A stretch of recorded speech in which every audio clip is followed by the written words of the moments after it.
Llevar el DNI en la cartera ya no será necesario para identificarnos a partir de este 2024.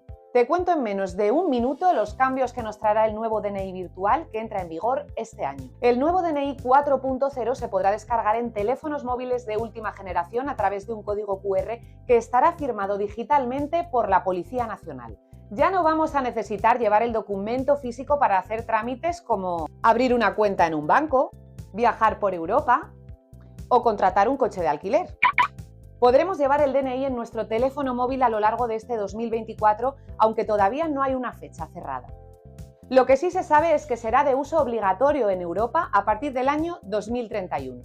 Ahora, además de poder pagar con nuestro móvil o llevar en él nuestro carné de conducir, también podremos identificarnos oficialmente y dejar para la historia esa frase de «¿Se me ha olvidado el DNI?».